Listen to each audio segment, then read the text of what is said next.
A warm welcome to this webinar where we today will put the spotlight on the key findings from Intrum's European Payment Report 2023.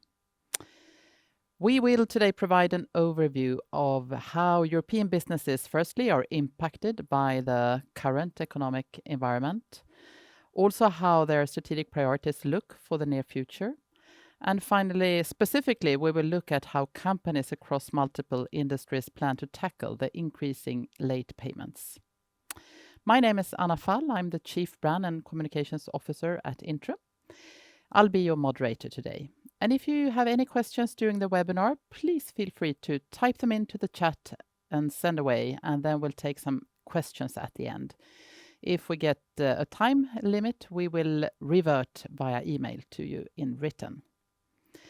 So the European Payment Report celebrates 25 years this year. We started 1998. The report outlines the state of European companies, their perspectives and challenges connected to their financial situation, with focus on late payments. And of course, this is a critical topic today. The report is based on 11,000 respondents across 29 countries, covering different sectors, different company sizes. And the individuals responding all have executive or expert roles within finance. So let's move into the agenda. We have first a presentation of the highlights, followed by a panel. But I'm delighted to have a colleague of mine here today, Intrum's senior economist, Anna Zabrodska-Avrianov. And please take it away with the highlights from this year's report. So thank you very much, Anna. So welcome everyone from my side as well. And over the next 20 to 25 minutes, I'm going to go over the key findings of this year's European Payment Report. And as you can see from the title of the presentation, Managing the Liquidity Crunch, we are going to deep dive into how European businesses have been affected and how are they managing this issue of increasing late payments. And as Anna indicated at the very beginning of her speech, there are three key themes that really stood out from this year's survey. First of all, is that inflation has been affecting business through the revenue side, but also on the cost side, forcing them to make difficult decisions. Second of all, is that businesses not only themselves are faced with increasingly late payments, but they're actually now struggling to pay their suppliers on time. And thirdly, is that chasing late payments and negotiating the payment terms is becoming an increasing time and cost suck as well. So jumping straight into the first topic, Europe has been very strongly affected by the recent inflationary crisis. Inflation has accelerated sharply already in kind of late 2021, but the issues really kind of exploded in early 2022 following the Russian invasion of Ukraine, where the energy prices really put this upward pressure on inflation across globally, but Europe specifically as well. That followed, of course, by the responses of the central banks trying to fight those inflationary pressures. And all of that has really put households, businesses, and governments in very difficult situation trying to manage this one of the most severe economic crises, actually, of modern times. And even though we've seen inflation decelerating, especially in the euro area, inflation peaked around October, November last year. We've seen the numbers, especially from the beginning of this year, decelerate quite visibly. At 7% in April, according to the latest estimate, inflation is still 3 times the ECB target of 2%. And unfortunately, in the near term, we're still going to be faced with high inflation and high interest rates. Therefore, this is not a surprise that almost 60% of the respondents to this year's survey indicate that they are still seeing their customers struggle to pay on time and in full when they're faced with this massive squeeze on their budgets. And because of that, high inflation and interest rates still remain the key top challenge for the businesses across the globe, but Europe specifically. And unfortunately, as I mentioned, this is something that's not going to go away anytime soon. Even though we've seen those headline inflationary pressures diminish, inflation is still expected to remain elevated for the remainder of this year. We should start to see probably more kind of visible deceleration only kind of in the second half, late 2023. Therefore, 7 in 10 companies still fear that this high inflation will remain for at least one more year. And of course, there are geographical differences. And not surprisingly, in the Baltics, this share is the highest in Europe, close to 90%. And that's because actually those countries, those three countries, experienced the highest inflation across EU, with exception of Hungary. At some point last year, all of those countries experienced inflation rates above 25%, which is extremely high and has been affecting their businesses much more than rest of Europe. So not surprisingly, their fears are kind of are more severe. But unfortunately, the inflation expectations are a little bit of this self-fulfilling prophecy. So with consumers and businesses worried that inflation is going to be more persistent, it can actually create those pressures to be more entrenched. Because if we expect something to happen or those prices to remain high, we adjust our behavior accordingly, and that creates an issue for the central banks, and actually makes it much more difficult in their job to actually trying to put inflation down to the target, at least in midterm. So not only the businesses in Europe are affected from the revenue side, where their customers are struggling to pay. Of course, that affects their cash flows, but also the cost side has been impacted by the high inflation. Already over the last year, household, but also businesses have experienced much higher increase in utility bills, for example. Energy costs have increased rapidly. Rents have gone up substantially. And on top of that, this year, we see a very sharp increase in labor costs. The wage negotiations that kind of started at the beginning of this year have been one of the most debated in years or in decades even. In all really European countries, we've seen vast protests where workers from different sectors have been demanding a much higher pays than usual. And it's not a surprise. I mean, when you consider that in 2022, consumers have experienced an unprecedented drop in purchasing power, because unfortunately wages, while they did increase, they have been way off compared to the increases in inflation rate. And the fact that currently we have still a very strong labor market. I mean, considering all the headwinds, the European labor market have proved to be very resilient. In most European countries, we have them still at record lows or historic lows. That puts employees in a much better bargaining position to actually demand higher wages. And the companies are, unfortunately, if they want to keep those workers, they actually are forced to accept those terms as well.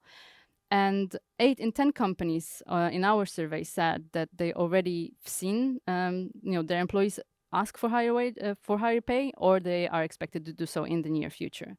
And unfortunately, with those kind of rising costs, very often the businesses are not able to directly translate them into higher prices, and that creates this kind of squeeze on the cash flow and on their bottom line.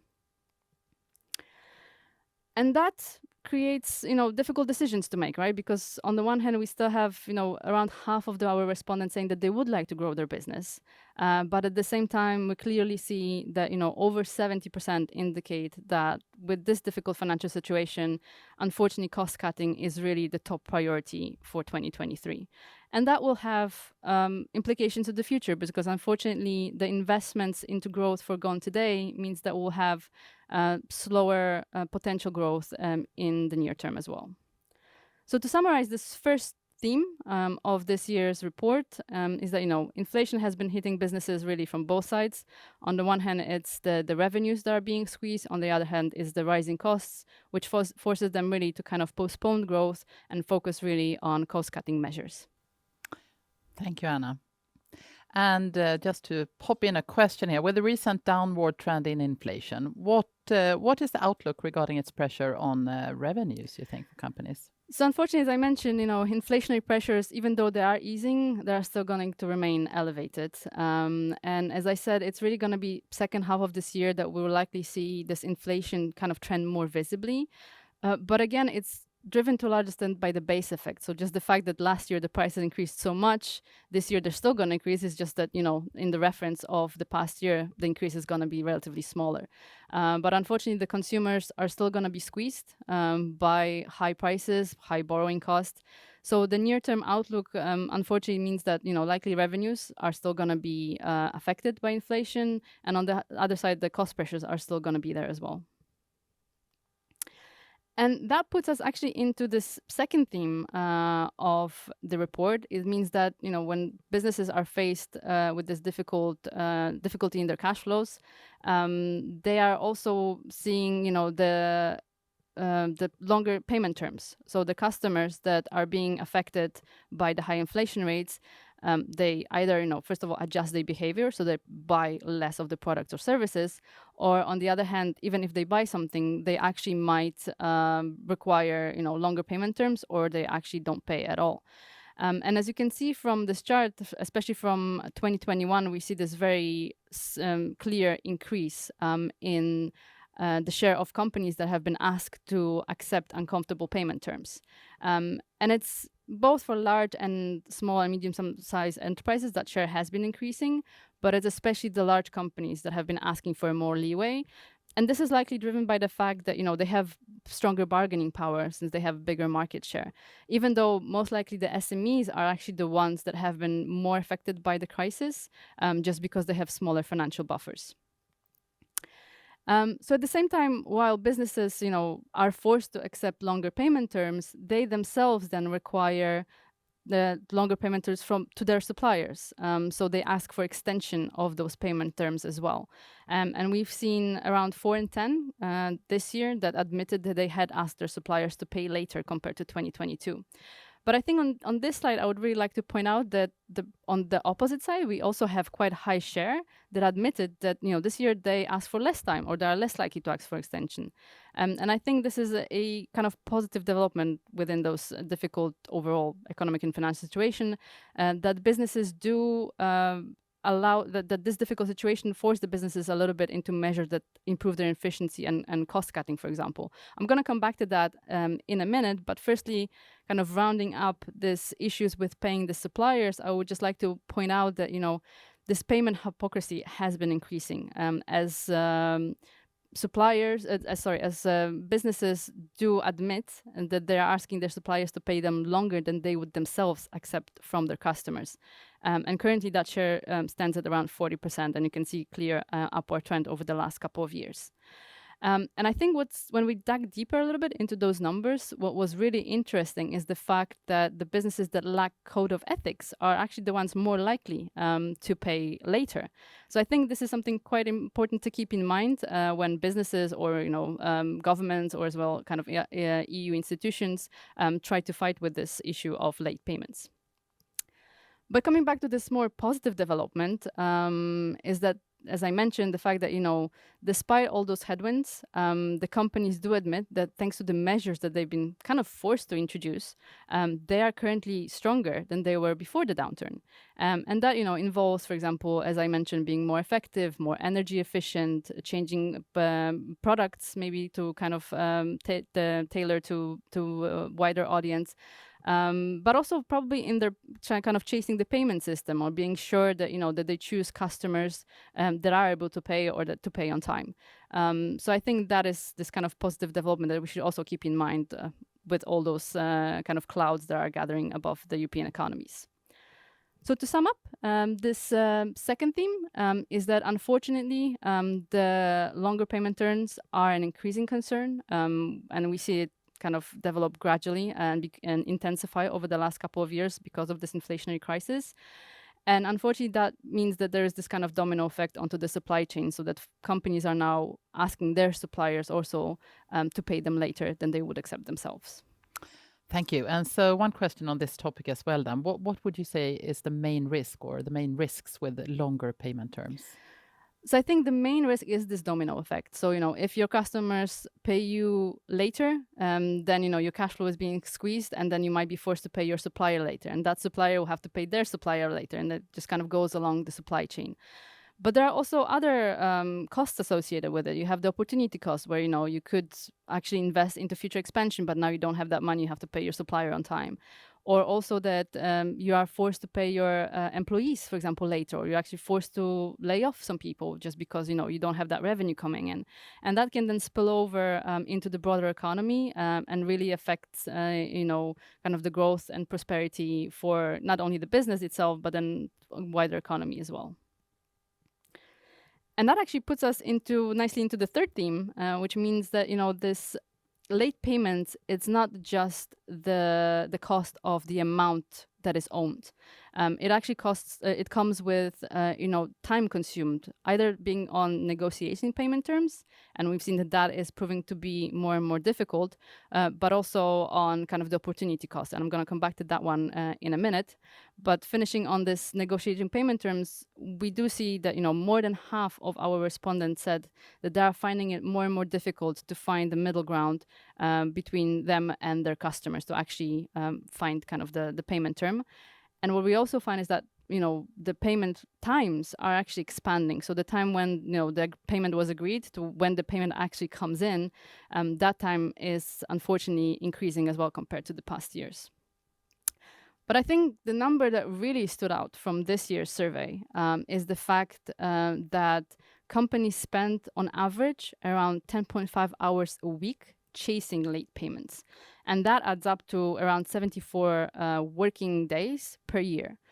And that could mean that, for a smaller business, for example, that's one person or key personnel that's being stuck in those administrative tasks.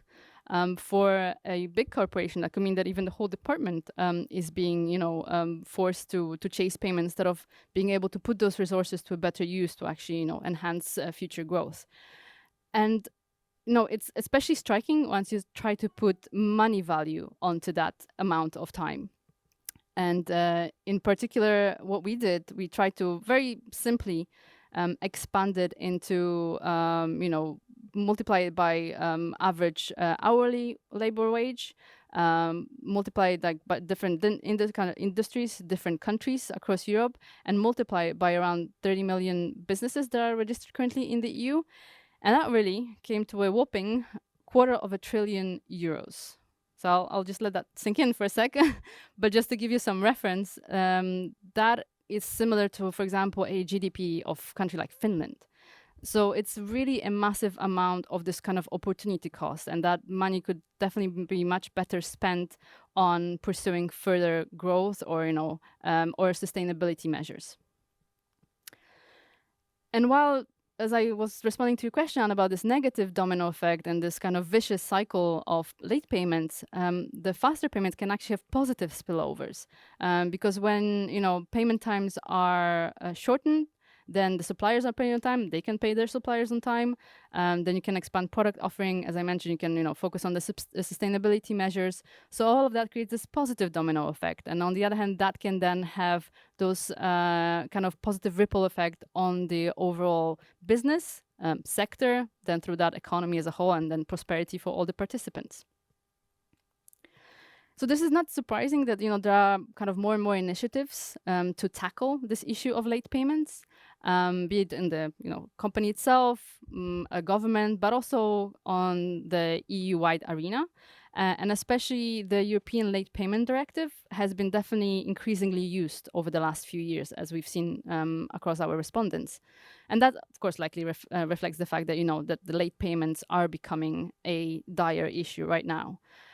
However, we see that majority of our respondents do believe that actually the conditions should be stricter. Currently, the late payment directive includes a late compensation fee of €40 and also a annual interest rate of 8 percentage points above the ECB rate, which I think currently would stand at around 12%. And when you have in mind that cost that we just showed, with associated with those late payments, it's not surprising that businesses do believe that those conditions should be stricter to really make sure that they disincentivize the businesses from actually paying late. So to sum up this third theme, the last theme, is that the late payments are a massive and growing time, resources, and money suck. And actually, when businesses do pay on time, that can create this positive domino and positive ripple effect that would allow businesses, industries, and then economies to actually prosper. Thank you, Anna. And a final question from me then on the presentation. In this current economic environment, what can we expect regarding payment terms and costs associated to them? So unfortunately, near term, I think the payments terms are still going to deteriorate. As I mentioned before, the inflation and interest rates are still going to remain high, at least till the remainder of this year. Probably sometime next year, we would start seeing kind of more visible deceleration. So the near-term horizon, near-term environment is going to be very difficult, and we likely have to expect that the payment terms will still be extended, or there will be asked to be extended. But what I think is important to keep in mind is that there's always a business cycle, right? So we have the downturns followed by the recovery times and then expansion, and it does seem that we are approaching the bottom of the current downturn. And so hopefully, at this time next year, when we'll be presenting the results for the 2024 European Payment Report, while maybe we're not going to see a visible improvement yet, definitely we should start seeing some stabilization at that time already. And hopefully, that will provide some indication that the payment terms will start to decrease slowly. Unfortunately, recovery is going to be slow, but at least, I would like to end on this kind of more positive note. And, with that, I would like to thank you all very much for your attention. Thank you so much, Anna. Very interesting. And now let's move into the panel. And I am very pleased to welcome up another colleague of mine to join you, Anna, Manuel Put. You are the Global Multinational Sales Manager at Intrum. Correct. And then I'm absolutely delighted to welcome Antonella Correra. And you are Legal Officer at European Commission's DG for Internal Market, Industry, Entrepreneurship and SMEs, with a special focus on SMEs. Welcome, and you're with us from Brussels today. So, connecting to the topics and key findings that you just described, Anna, it paints a rather gloomy picture. You talked about some clouds there of the various challenges that European businesses face. But if I start with you, and I'll move into the others later, but will Europe be able to avoid a full-scale recession? You mentioned you saw we're reaching the bottom, but Yes. What's your view? So Europe currently is kind of balancing on the brink of what is called technical recession. And technical recession really means that there will be 2 consecutive quarters of negative real output, so real GDP, which is usually measured as. So unfortunately, that, even though the first quarter was kind of stronger than expected, we managed to avoid in the winter this kind of severe energy crisis. And the economy actually grew, at least as a EU as a whole. There are still possibly that there will be some more quarters of contraction, and some countries actually are in this technical recession. But I think I'm kind of more optimistic about the fact that Europe should still be able to avoid this kind of severe downturn where, not only we have this contracting output, but that actually spills over into the labor markets. As I mentioned, labor market so far has been extremely strong. So I think there is very good chance that Europe will still avoid to see a massive increase in unemployment rate, massive drop in house prices. There are some countries that are experiencing right now, I would call it correction really, and it's usually Scandinavian countries, Germany, UK, where the house price in the past years was really out of bounds with, the overall economy as such. So the markets there have been a bit overheated, so now they're experiencing correction. But we should be able to avoid this kind of a severe downturn, what we kind of think of recession when we think about 2008, 2009 economic crisis. So I think there's a very good chance that this will be avoided. Good. Sounds like you're giving some comfort here. And as presented by you earlier, we see that companies increasingly are forced to accept longer payment terms. Perhaps it's a result of the challenging economic environment. Antonella, firstly, thank you so much for joining us today. You are highly involved in the European Commission's ongoing review of the Late Payment Directive. It's expected to finalize later this year. Is there a macroeconomic reasoning behind the timing of the review of the directive? And do you have any specific focus areas in your work? First of all, I want to thank you for this invitation and this opportunity. It's a real pleasure to in this webinar today and the opportunity to speak about the revision of the Late Payment Directive. I wouldn't point out at the specific macroeconomic reasons. I'd like to highlight that as a Commission, we have been monitoring the implementation of the Late Payment Directive regularly for the past 10 years, since it's entered into force. And I take the opportunity also to thank the European Payment Report that you produce every year. Has been really instrumental also to monitor the implementation and the effectiveness of the directive. And in the meantime, we have already observed that there were aspects that were not working properly, in particular the provisions on business-to-business transactions. Already in 2018, we had identified that only 4 out of 10 payments were carried payments were done on time. So basically 6 out of 10 were late. Payments were later than the agreed payment payment term in the contract. We had also identified, for example, we had also seen that during COVID, payment performance had deteriorated. Inflation has been a real problem because inflation is also an additional incentive to pay late because it reduces the value of the debt. So it has also a contributing factor. In 2019, the European Parliament adopted a resolution where it had identified several shortcomings with the Late Payment Directive, both in the parts concerning the provisions on payments from government to businesses and between businesses. Had identified, for example, the need of more regular monitoring, more regular the presence of enforcement mechanisms, better synergies with public procurement, and other actions to improve payment performance. In 2021, there was the adoption of the Fit for Future platform. This is a major stakeholder platform conveyed by the Secretary General of the European Commission, and hit at issues. Again, this platform, another very relevant and exhaustive analysis of the effectiveness of the Late Payment Directive and suggested ways of how to improve it. So as you see, there was a very substantial background that it was time to move on. I also would like to quote then in 2021, last year, we also published two very relevant studies on the economic impact, I would say, of prompt payments. In this case, it was the studies that we carried out together with the Joint Research Center of the European Commission. And basically that the study had identified that 1 day reduction in payment delays would increase EU companies' aggregated cash flow by 0.9%.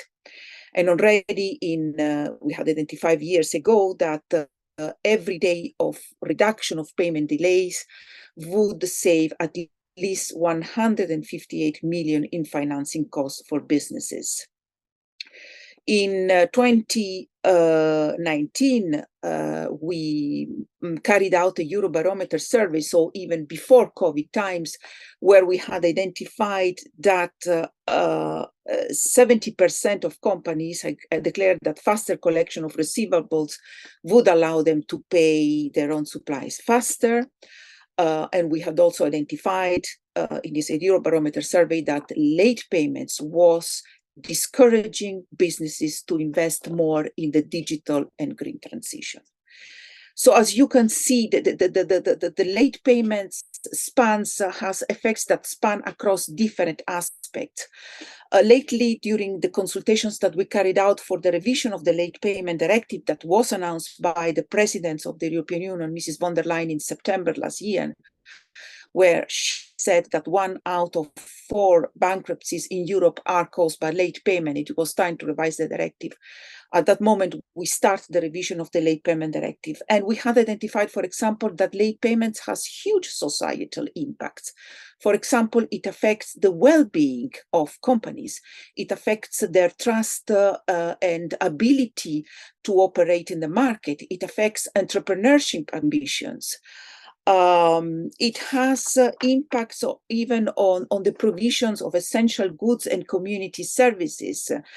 From the call of evidence that it's publicly available on the website of the European Commission, we had very telling feedbacks that, for example, late payment affects the provision of goods that are essential for the community, such as public and collective transport, medicines and provision of medical devices, information, communication, media activity, translation and interpretation services, which are vital for operating in the single market. So as you can see, the impact of late payment is really goes much beyond the economic aspect. So concerning your question, I'm focusing on something in specific. I would say we are trying to build better and fairer business environment in the EU. Thank you, Antonella. Yes, and there are definitely some great motivation factors to get around and get the late payments sorted in many ways. At the same time, as we can see, then European businesses are concerned about both late payments and long payment terms. We can also see that the companies are not walking the talk, right? More than 1 in 3 companies say they are paying suppliers unacceptably late. So they have expectations on others, but they don't really do. What's your thoughts on this, Anna? So I think this stems, especially this increasing trend, is really stemming from kind of the more difficult financial situation of businesses. This pressure on the cash flows and on the costs on the other side from the inflation, as well. But as kind of Antonella mentioned, this is very difficult and kind of very important thing to keep in mind, that it prevents the businesses to grow and to not only to grow but actually to operate. And as you mentioned about the bankruptcies, we have seen that according to the latest Eurostat data, bankruptcies really increased substantially at the end of last year. It's really, I think the number was the highest since 2015, since the data is really collected, and they definitely contribute to that, and they go down all the way to supply chain. So I think, this is definitely something that needs to be addressed. And one of the key findings in this year's report is also that late payments are a growing time drain. You talked about that, the 74 days on average for companies spending on managing the late payments. Manuel, you are helping multinational companies across Europe to find solutions on their credit management and late payments. What are the implications, would you say, that based on the fact that companies spend so much time on this? And are there can you say anything about differences between industries? Yes, thank you very much, Anna, for that question.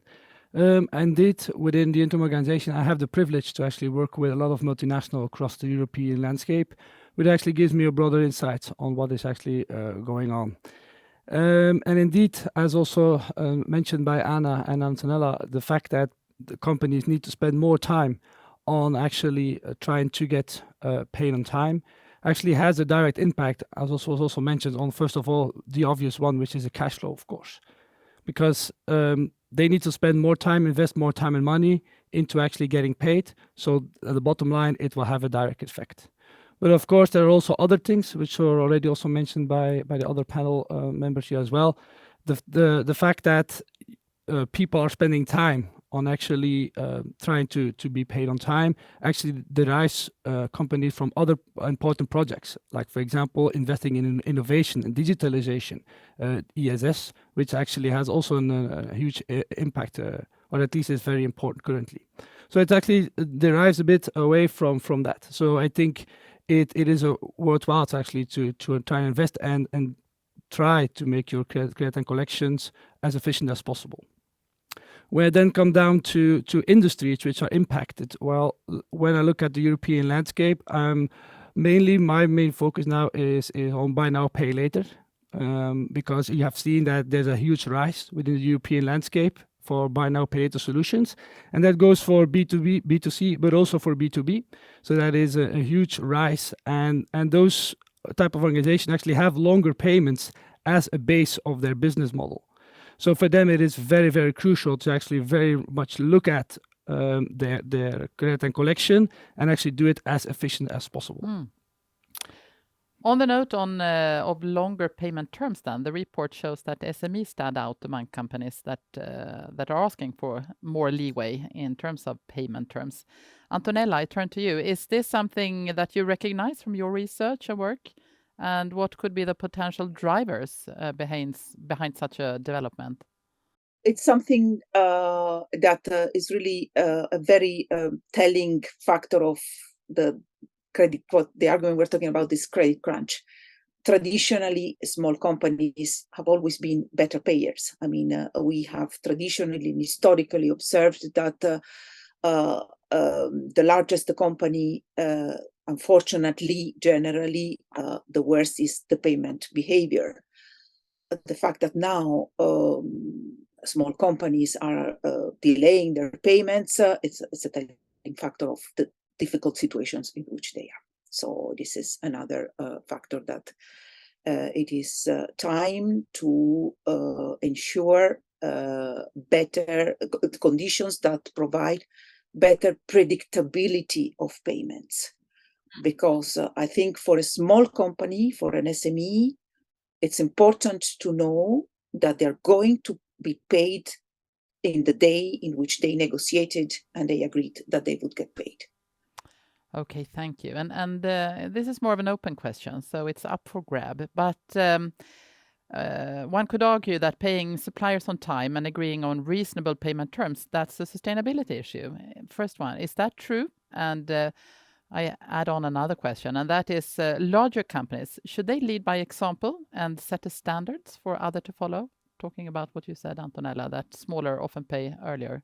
What's your view? Is it a sustainability issue? And should large companies be role models?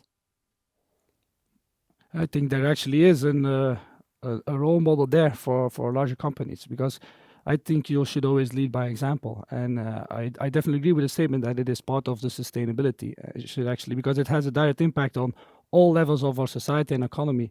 So I think if we start with the larger companies, it will fall down and eventually end up also with smaller businesses following the lead and example.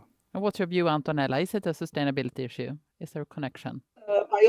By all means, this is I was saying before. It is. I fully agree with Manuel, because it's good prompt payment. It's really something that can really help under many points of view. We have observed during COVID times that large companies have made it, especially during COVID, a smart choice to accelerate payments to their suppliers, because for them it's important to protect your supply chain in difficult times of hardship. It's important that you protect and ensure the resilience of your supply chain, so that when the emergency is gone, you can quickly restart, because you have a supply chain that is there to support you as a business. So we applaud to the example of these companies that had this vision to protect their company. And after all, paying on time is also a very smart move, because you can negotiate better payment conditions, better payment terms. So it is something that actually I think we should really build a narrative of, together with combating late payment and encouraging prompt payment. Prompt payment is good for businesses from many points of view. I would also like to thank Intrum for making and putting a number to the number of days for chasing debtors, because this is a huge cost that is never accounted for. It is never repaid, not even by the late payment interest, nor by the 40 euros compensations when these are paid. It is time that is taken out of a company. It's time that a company could use to produce, to grow, to invest, to get training. And instead, it's time that is lost for the businesses. So thank you very much for putting this number. I think it was 74 days per year. This is a cost that is taken out from businesses, that businesses could use for something more constructive and more useful. Yeah.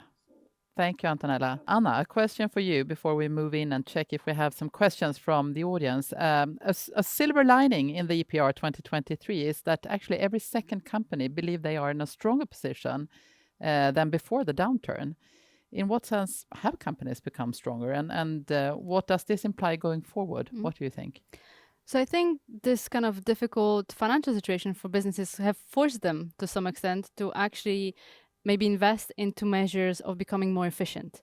So they had to, cast unnecessary costs, become more energy efficient. I think especially the energy crisis over the last year has really prompted the businesses to actually see where they can consume less energy, and where it's becoming, now it's also becoming important from environmental perspective, right, going into the future. So I think overall those measures will allow those businesses to, once we get over on the other side of this kind of downturn that we talk about, that it's nearing its bottom, for them to actually grow faster than they would otherwise without those measures, and for them to potentially invest into even more advanced kind of sustainability measures as well, or different product offerings. So I think this is the benefit of that, the hardships actually makes us, make difficult decision and actually become more efficient. So I think that that's something positive that we can take out of that. Antonella, I have a question for you here.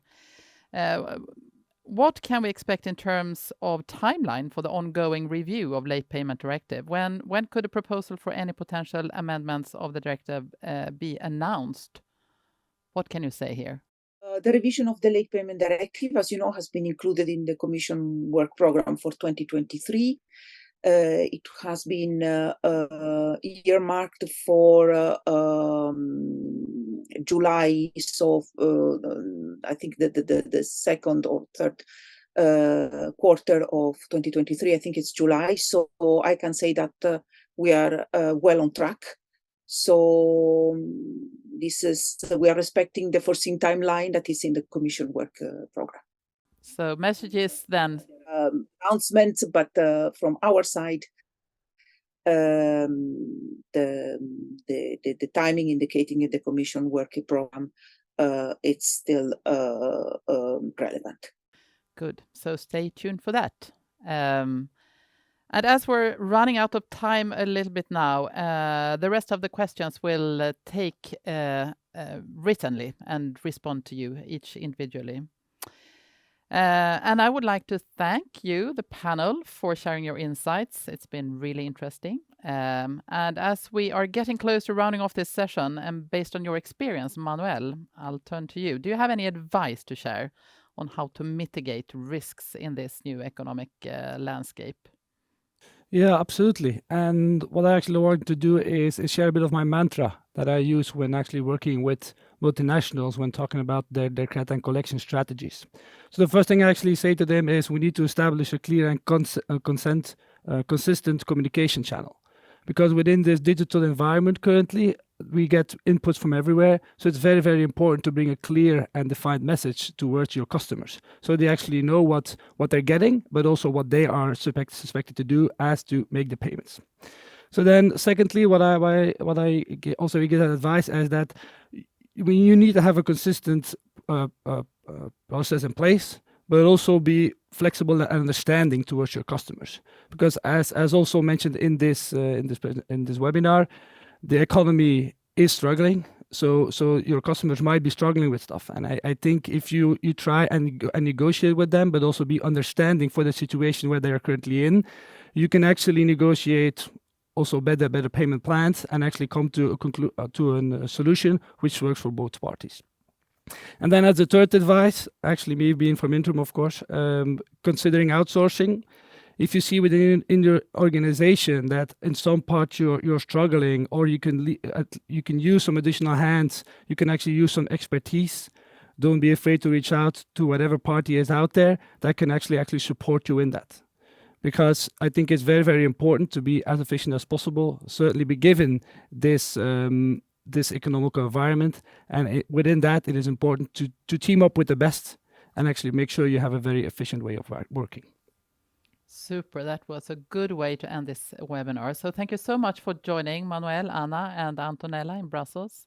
And with that, I would like to thank everyone for participating, and look out in your inboxes, because tomorrow you will receive the full report, the presentation that we've shown today, and also a recording if some colleague would like to watch. Thank you for attending. Bye-bye.